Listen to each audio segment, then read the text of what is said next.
Déjà 2 mois d'impasse au Soudan, ni tentative de percée militaire, ni pourparlers de paix organisés sous médiation saoudienne n'ont permis de mettre fin au combat qui ensanglantent le pays depuis le 15 avril dernier.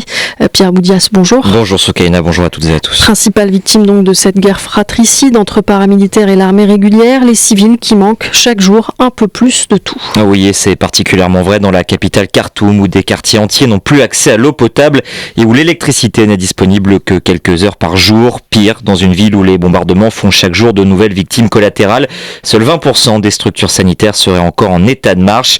Résultat, un exode massif, une véritable crise de réfugiés puisque quelques 2,2 millions de personnes auraient été déplacées en seulement 60 jours de combat. Un quart d'entre eux vers des pays voisins dont le Tchad qui ne cache pas leur inquiétude face à leur capacité d'accueil plus que limitée. Autre terre brûlée de ce conflit, le Darfour, une part importante des 1800 victimes qu'a officiellement fait cette guerre a été recensée dans cette région du sud, déjà rendue exsangue par des années de guerre dans les années 2000. Dernière victime en date, le gouverneur de la région, capturé puis tué après avoir donné une interview pour la télévision saoudienne où il critiquait les paramilitaires.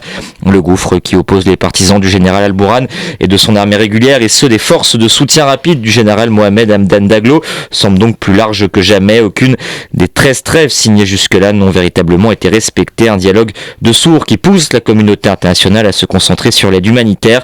Une conférence internationale doit avoir lieu le 19 juin prochain en Arabie Saoudite. Merci Pierre Boudias pour toutes ces précisions.